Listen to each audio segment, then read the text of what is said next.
I've been playing sport a very long time, obviously. Since the age of 5, I've been involved in club cricket.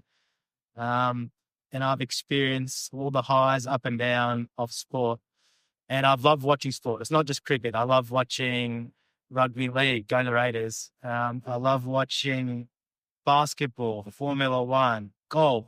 Sport is in my blood, is in my DNA. But what I've been seeing over the last 10 years has been, if I'm being honest, it's been very frightening and scary. Younger kids today now don't just get the buzz of supporting their sporting hero and their sporting team and the wins and losses. They feel like they have to gamble on sport every single time they watch it to get a buzz.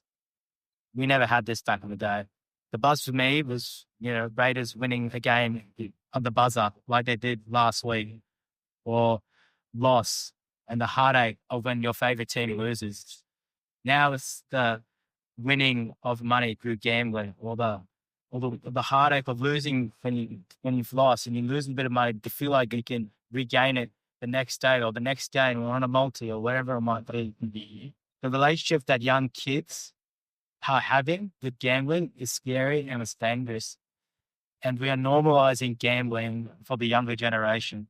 I think sport in general has a responsibility to the younger generation about what we project and what we do. Because at the end of the day, sporting heroes, male and female, are exactly that. They're heroes and they're role models. I wanted to be like all my sporting heroes, how they dressed, how they were, everything. And if gambling is reportedly and repeatedly being together, it's being put together with sporting athletes and showing them that you can't watch sport without gambling, it's a very, very dangerous principle to set.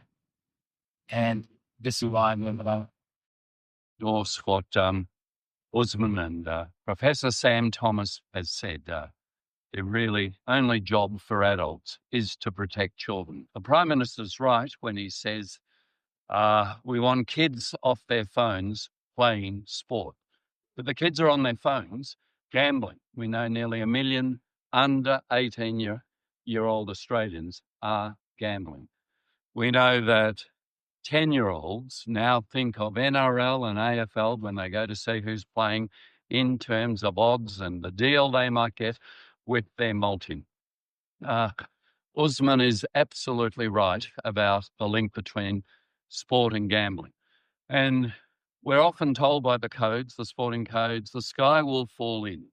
We were told that when we got tobacco out of sport. Imagine today if 10-year-olds could tell you the difference between Marlboro cigarettes and Peter Stuyvesant cigarettes and the prices of them. Yet they can with gambling in sport.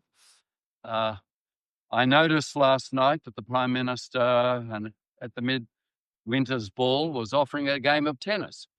And last time I met him, I said, I play tennis. I said, let's have a tennis match here.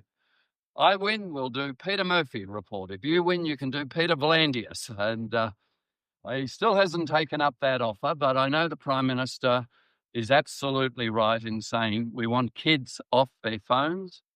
We want them actually playing sport like he does, like I still do. But that's not what is happening because of the link between the gambling industry and the sporting codes.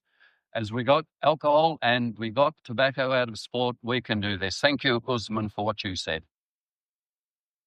Usman, do you think, can I just ask you a question about Annika Wells? She holds the portfolios for sport and communications. Do you think that's a conflict of interest? And read the question, please. Do you think it's a conflict of interest for the minister to hold portfolios of sport and communications that wraps in things like gambling? Probably not for me to talk about. I know Annika Wells well, she's had a good relationship with her, but it's probably a question for someone else. What are you talking about? I think, to be fair, that's not for him to have.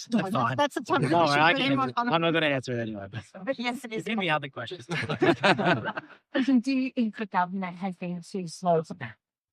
100% yes. I can't watch an NRL game without getting the odds right before a game. I mean, it's fine. I'm over 18. I've got my own mind to make up, but it's the younger generation, bro. Like I'm telling you, I play grade cricket, with my grade club with young cricketers coming through.